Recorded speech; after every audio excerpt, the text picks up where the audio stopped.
আসসালামু আলাইকুম। আমি আব্দুল্লাহ মাহমুদ। অনলাইন ক্লাসে নবম দশম শ্রেণীর বিজ্ঞান বিভাগের শিক্ষার্থীদের স্বাগতম। আমরা দেখেছি পেট্রোল পোড়ালে গাড়ি চলে, কিচেন রুমে গ্যাস পোড়ালে রান্না বান্নার কাজ হয়, টর্চ লাইটের ব্যাটারি চালালে অন্ধকার দূর হয়, টর্চ লাইট দিয়ে আমরা পথ চলতে পারি। এরপরে বিভিন্ন দেশে নিউক্লিয়ার এনার্জি ব্যবহার করে, পারমাণবিক শক্তি ব্যবহার করে বিদ্যুৎ উৎপন্ন করা হয়। এই সব কিছু রাসায়নিক বিক্রিয়ার ফলে রাসায়নিক শক্তি বিভিন্ন শক্তিতে পরিণত হয়, আর এই জিনিসটা হচ্ছে রসায়ন শক্তি।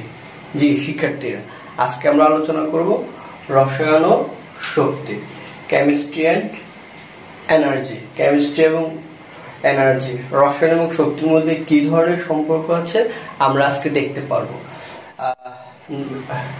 আমাদের ক্লাসটা আজকে 9-10 এর জন্য কেমিস্ট্রি চ্যাপ্টার 8 অষ্টম অধ্যায়। আমরা যে যে বিষয়গুলো আলোচনা করব, আলোচ্য বিষয় হচ্ছে রাসায়নিক শক্তি, তাপের পরিবর্তন, বন্ধন শক্তি হিসাব, রাসায়নিক শক্তির ব্যবহার, জ্বালানি বিশুদ্ধতার গুরুত্ব, ইথানলকে জ্বালানি হিসেবে ব্যবহার।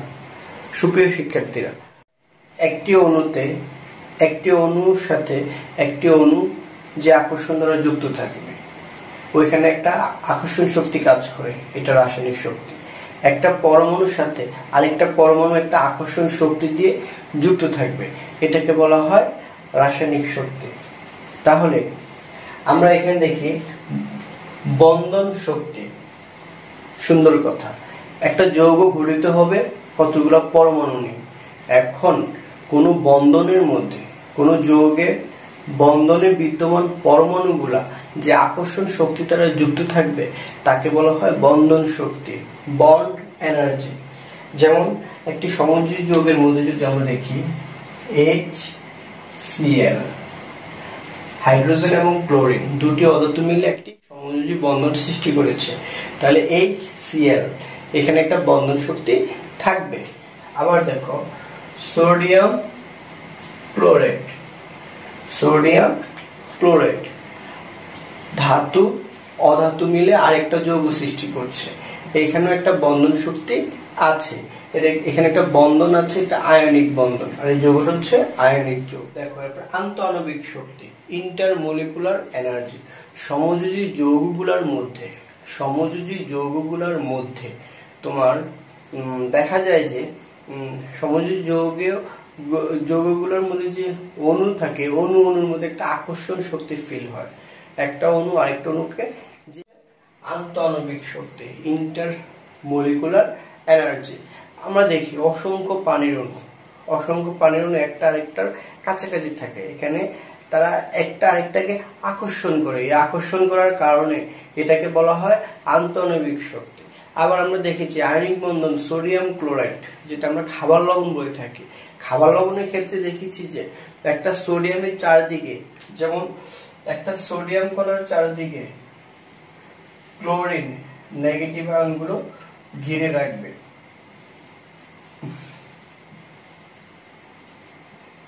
ঠিক আছে। আবার একটা ক্লোরিন আয়নের চারদিকে ঠিক সেম ভাবে সোডিয়ামের 6টা আয়ন ঘিরে রাখবে। এখন একটা সমযোজী যৌগে বিদ্যমান পরমাণুগুলোর মধ্যে যে একটা আকর্ষণ বল থাকবে, বা সমযোজী যৌগের মধ্যে যে আন্তঃআণবিক আকর্ষণ বল আছে, সেই আন্তঃআণবিক আকর্ষণ বলের চেয়ে আয়নিক যৌগে বিদ্যমান পজিটিভ নেগেটিভ, ধনাত্মক ঋণাত্মক আয়নের মধ্যে যে আকর্ষণ বল আছে এটা অনেক বেশি শক্তিশালী হবে, ঠিক আছে। আচ্ছা, এখন এই জন্য স্বাভাবিকভাবে দেখা যায় সমযোজী যৌগগুলো ম্যাক্সিমামে তরল বা বায়বীয় হয়ে থাকে, আর আয়নিক যৌগগুলো কক্ষ তাপমাত্রায় কঠিন পদার্থ হয়ে থাকে। তো সমযোজী যৌগগুলো কিছু যৌগ আছে এরা কঠিন অবস্থা থাকে। পূর্বে সকল প্রকার শক্তির একক ধরা হতো ক্যালোরি কাকে বলে? আমরা যদি ক্যালোরির সংজ্ঞাটা লিখি, 1 গ্রাম বিশুদ্ধ পানির তাপমাত্রা 1 ডিগ্রি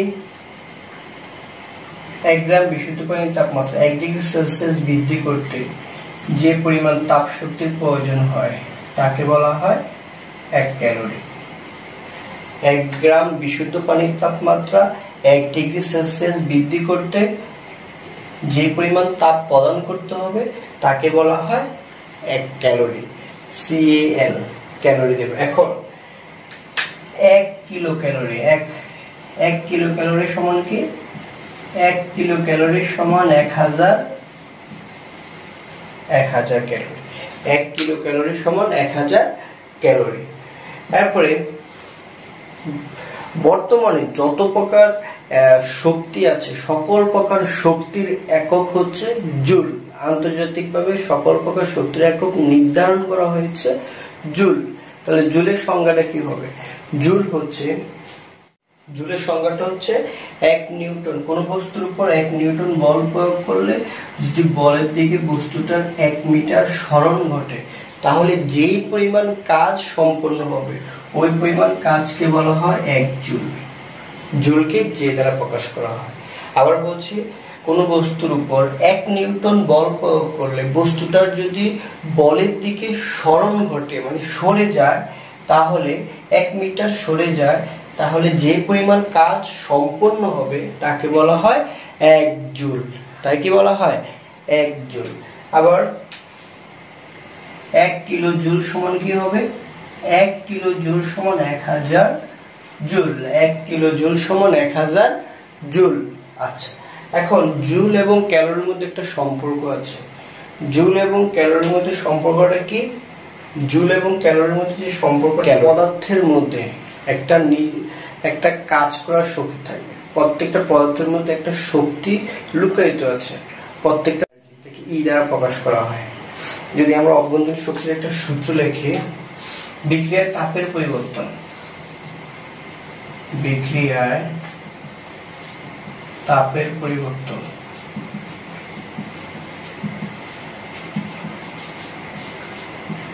ডেল এইচ দিয়ে যদি প্রকাশ করি তাহলে উৎপাদ পদার্থের মোট অভ্যন্তরীণ শক্তি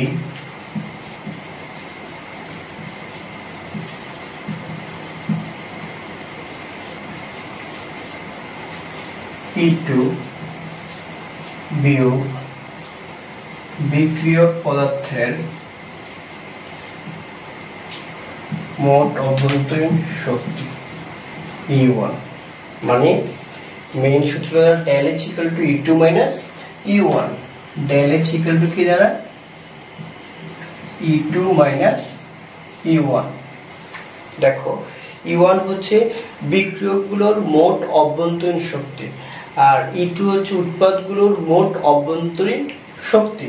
এখন যদি তাপ উৎপাদী বিক্রিয়া হয়, তাপ উৎপাদী বিক্রিয়ার ক্ষেত্রে বিক্রিয়কের অভ্যন্তরীণ শক্তির পরিমাণ বেশি হবে।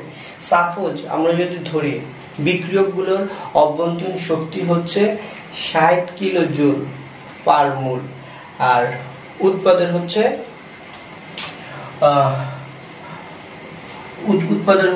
20 কিলো জুল পার মোল, তাহলে আমরা দেখতে পারবো ডেল এইচ এর মানটা কি হচ্ছে? নেগেটিভ হচ্ছে। 60 থেকে 20 গেলে কত হয়? 40। আর যেহেতু বড় সংখ্যাটা হচ্ছে মাইনাস এর, এই জন্য চিহ্নটা হবে মাইনাস। এই জন্য আমরা দেখি ডেল এইচ এর ক্ষেত্রে মানে তাপ উৎপাদী বিক্রিয়কের ক্ষেত্রে ডেল এইচ এর মান নেগেটিভ আসবে। অভ্যন্তরীণ শক্তির ক্ষেত্রে এটা হবে। আবার এটা হলো তাপ উৎপাদী।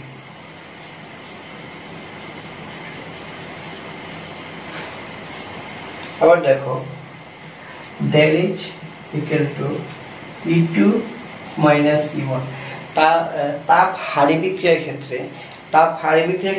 ক্ষেত্রে দেখা যায় যে উৎপাদ সমূহের অভ্যন্তরীণ শক্তির পরিমাণ বেশি, বিক্রিয়ক সমূহের অভ্যন্তরীণ শক্তির পরিমাণ কম। মনে করি এটা হচ্ছে 50 কিলো জুল আর এটা হচ্ছে 10 কিলো জুল। তাহলে বড় সংখ্যা থেকে ছোট সংখ্যা বিয়োগ করলে আমরা একটা পজিটিভ মান পাবো। এই জন্য দেখা যায় del H equal to positive হয়ে থাকে। Del H equal to positive, আর এটা হবে ডেল এইচ এর মান পজিটিভ হবে তাপ হারি বিক্রিয়ার ক্ষেত্রে। তাপ হারি কি কি, একটা হচ্ছে তাপ উৎপাদী বিক্রিয়া, এক্সোথার্মিক রিঅ্যাকশন, আর একটা হচ্ছে তাপ হারি বিক্রিয়া, এন্ডোথার্মিক রিঅ্যাকশন। আচ্ছা, এই ক্ষেত্রে তাপ বিক্রিয়কের শক্তি যে উৎপাদের শক্তি বেশি থাকে, বিক্রিয়কের চেয়ে উৎপাদের শক্তি বেশি থাকে, এই জন্য দেখা যায় যে এটার মানটা নেগেটিভ হয়ে থাকে। মানে তাপ উৎপাদী বিক্রিয়ার ক্ষেত্রে ডেল এইচ এর মান হবে নেগেটিভ, আর তাপ হারি বিক্রিয়ার ক্ষেত্রে ডেল এইচ এর মান হবে পজিটিভ। এই ক্ষেত্রে দেখা যায় যে তাপ হারি বিক্রিয়ার মান বড় এবং তাপ উৎপাদী বিক্রিয়ার মান ছোট থাকে। ডেল এইচ হচ্ছে বিক্রিয়ায় তাপ শক্তির পরিবর্তন। আচ্ছা, তাপ উৎপাদী বিক্রিয়া সম্পর্কে আমাদের আগেই ধারণা আছে। তাপ উৎপাদী বিক্রিয়া হচ্ছে যে রাসায়নিক বিক্রিয়ায় তাপ উৎপন্ন হয় তাকে বলা হয় তাপ উৎপাদী বিক্রিয়া বেশি, আর যে রাসায়নিক বিক্রিয়ায় তাপ শোষিত হয় তাকে বলা হয় তাপ হারি বিক্রিয়া। যে এখানে দেখা যায় যে বিক্রিয়কগুলোর মোট শক্তির পরিমাণ বেশি এবং উৎপাদগুলোর মোট শক্তির পরিমাণ কম, এই জন্য ডেল এইচ এর মান পজিটিভ। এখন দেখো আমরা তাপ উৎপাদী বিক্রিয়ার ক্ষেত্রে কিভাবে লিখতে পারি, বিক্রিয়াটা কিভাবে লিখবো? আমরা বিক্রিয়াটা লিখবো এইভাবে, মনে করো মিথেন প্লাস অক্সিজেন,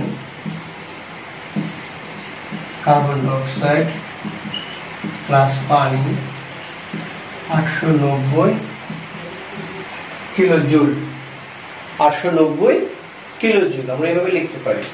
আবার দেখো কিলোজুল পার মোল, অথবা এটা সমতাকরণ করলে করতে পারো। এখানে কার্বন একটা, হাইড্রোজেন কয়টা, 4টা, এখানে কয়টা, 2টা, তাহলে 2 দিয়ে তো 4টা হয়ে গেল। এরপর অক্সিজেন এখানে 2টা, তাহলে এখানে কয়টা, 2টা 4টা, এখানে 2 দিয়ে তো সমতাকরণ। এটা তোমরা আগে করে এসেছো। এই বিক্রিয়াটাকে আমরা এইভাবে লিখতে পারি, এটা তাপ উৎপাদী বিক্রিয়া, উৎপাদের সাথে তাপ যোগ হয়েছে, তার মানে তাপ উৎপাদী বিক্রিয়া। আবার দেখো ঠিক এইভাবে লিখতে পারি, methane plus 2O2, carbon dioxide plus 2H2O, del H এর মান নেগেটিভ 890। তাহলে আমরা কি লিখতে পারি, এটা কিভাবে লেখা যায়, methane plus oxygen, carbon dioxide plus পানি, del H equal to -890 kilojoule per mole, ঠিক আছে? এবং আমরা এইভাবে বিক্রিয়া লিখবো, যত তাপ উৎপাদী বিক্রিয়া আছে এইভাবে লিখতে পারি। ওকে, আচ্ছা, এরপরে দেখো তাপ হারি বিক্রিয়াটা আমরা কিভাবে লিখতে পারি। তাপ হারি বিক্রিয়ার ক্ষেত্রে মনে করি একটা নাইট্রোজেন আর অক্সিজেন বিক্রিয়া করে কি উৎপন্ন করলো, 180 কিলোজুল তাপ শোষণ করে সে কি করলো, নাইট্রিক অক্সাইড উৎপন্ন করলো। ওকে, নাইট্রোজেন অক্সিজেন প্লাস 180 কিলোজুল সে নাইট্রিক অক্সাইড উৎপন্ন করলো। এখানে তাপ বিক্রিয়কের তাপ যুক্ত হয়েছে, তার মানে তাপ হারি, এখানে বিক্রিয়ার তাপ দিতে হয়েছে। অথবা তুমি এটা কিভাবে প্রকাশ করতে পারো, নাইট্রোজেন প্লাস অক্সিজেন তো 2 nitric oxide, del H equal to কত, plus 180 kilojoule per mole. Okay, তাহলে আমরা এটা এইভাবে লিখতে পারি। ওকে, ডেল এইচ এর মান যখন তাপ হারি বিক্রিয়া করবে ডেল এইচ এর মান প্লাস 180, যখন তাপ উৎপাদী বিক্রিয়া করবে ডেল এইচ এর মান নেগেটিভ। ওকে, আমরা এটা দিতে হবে, এটা মনে রাখবো। যত প্রকার তাপ হারি তাপ উৎপাদী বিক্রিয়া আছে সবগুলোর ক্ষেত্রে তাপ উৎপাদী বিক্রিয়ার ক্ষেত্রে ডেল এইচ এর মান হবে নেগেটিভ, তাপ হারি বিক্রিয়ার ক্ষেত্রে ডেল এইচ এর মান হবে পজিটিভ। আচ্ছা, তারপরে দেখো আমরা শক্তি হিসাব করতে গেলে আমাদেরকে প্রথমে একটা রাসায়নিক বিক্রিয়া দিবে, ওই রাসায়নিক বিক্রিয়াটা সমতাকরণ করে করতে হবে। সমতাকরণ করব, তারপরে তার গাঠনিক সংকেতগুলো দেখাবো, তারপরে বিক্রিয়কগুলোর বন্ধন শক্তি, উৎপাদগুলোর বন্ধন শক্তি বের করব। এরপরে আমরা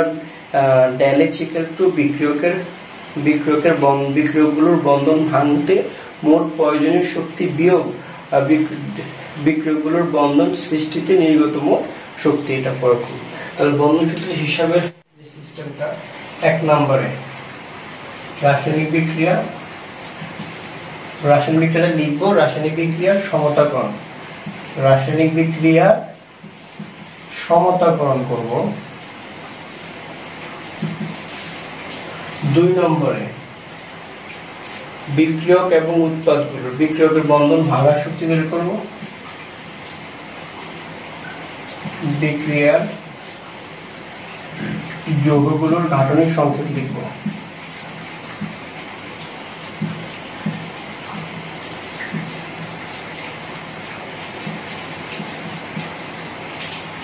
গাঠনিক সংকেত লিখব। 3 নম্বরে বিক্রিয়ক এবং উৎপাদের বন্ধন শক্তি বের করব। বিক্রিয়ক ও উৎপাদের মোট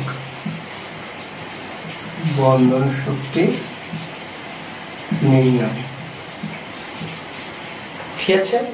এরপরে 4 নম্বরে গিয়ে আমরা ডেলএইচ এই সূত্রটা অ্যাপ্লাই করব। ডেলএইচ বিক্রিয়ার তাপ শক্তির রূপান্তর, বিক্রিয়ায়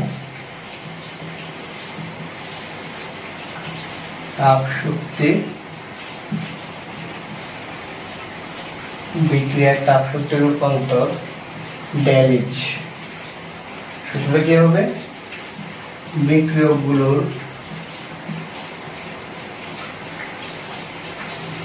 বন্ধন ভাঙতে প্রয়োজনীয় মোট শক্তি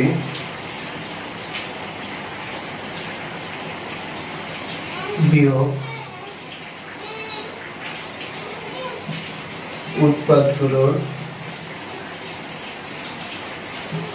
উৎপাদগুলোর বন্ধন সৃষ্টিতে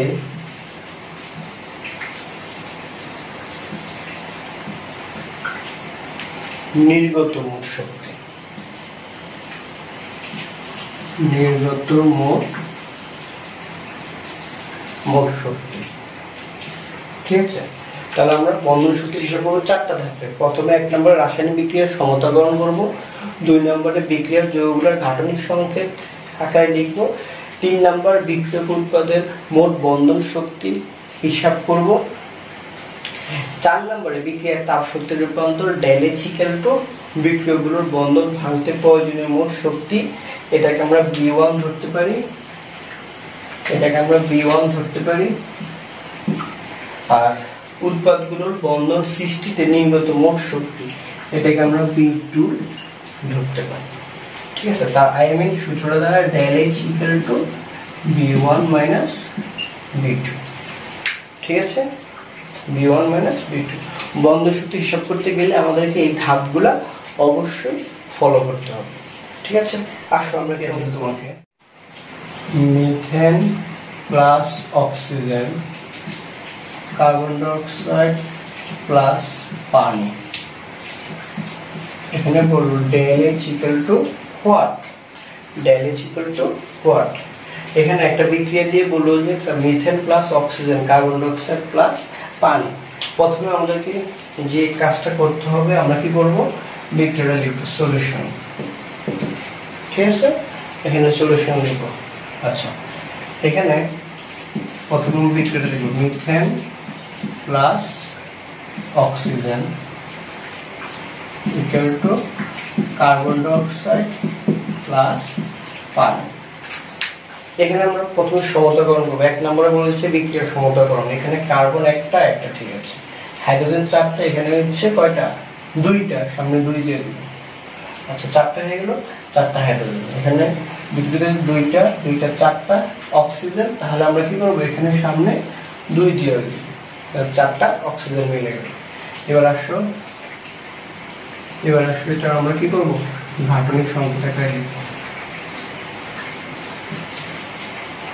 গাঠনিক সংকেত আকারে লিখছি, ঠিক আছে। সামনে 2 আছে,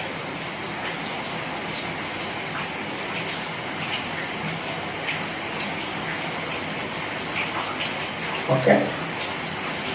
মাঝখানে টিক চিহ্ন দিয়ে বোঝার জন্য। আচ্ছা, তারপরে দেখো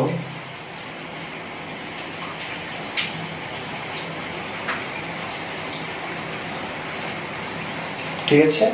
তারপরে এখানে সিএইচ বন্ধন কয়টা, 1টা 2টা 3টা 4টা, 1টা সিএইচ 2টা সিএইচ 3টা সিএইচ 4টা সিএইচ, বা সিএইচ কয়টা, 4টা। আচ্ছা, এখানে ও কয়টা,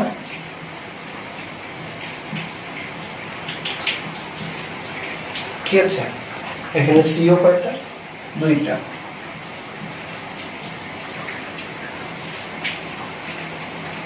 ওকে, এখানে ওএইচ কয়টা, 1টা 2টা, সামনে 2 আছে, 2 দুগুণে 4টা।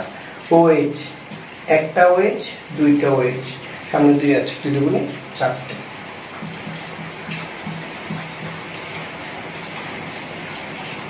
ব্র্যাকেট দিয়ে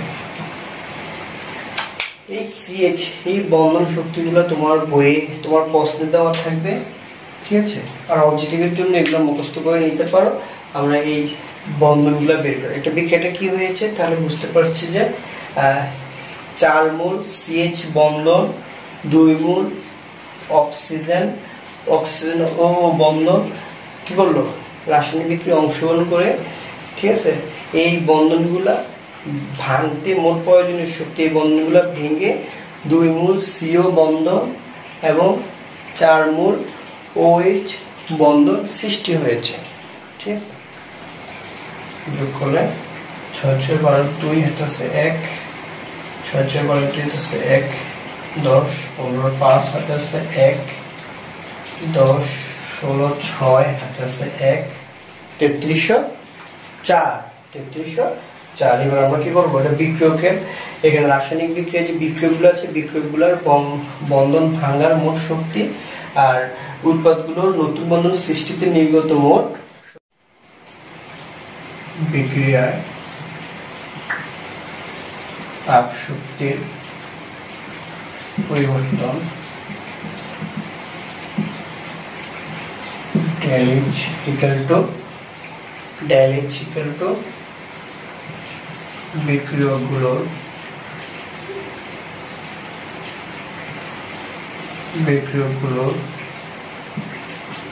বন্ধন ভাঙতে প্রয়োজনীয় মোট শক্তি মানে V1 বিয়োগ উৎপাদগুলোর নতুন বন্ধন সৃষ্টিতে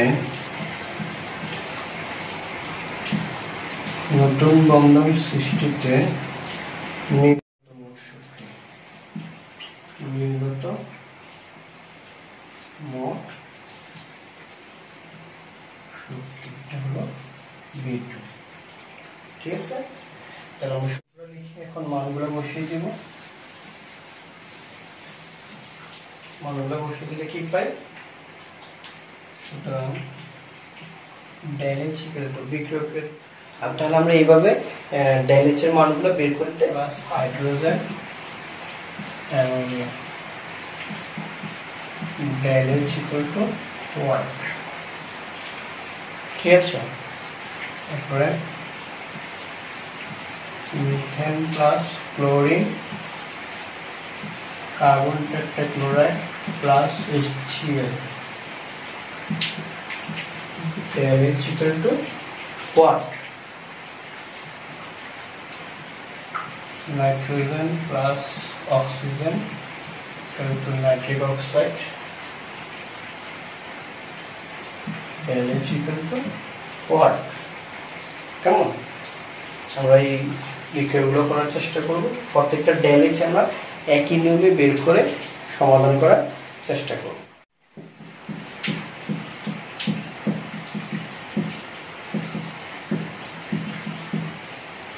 ঠিক আছে, আমরা প্রত্যেকটা বিক্রিয়ার ড্যালেজগুলা একই নিয়মে বের করবো। অনেক সময় ড্যালেজের মান দেওয়া থাকলে তোমাকে যে কোনো একটা বন্ড এনার্জি বের করতে হবে।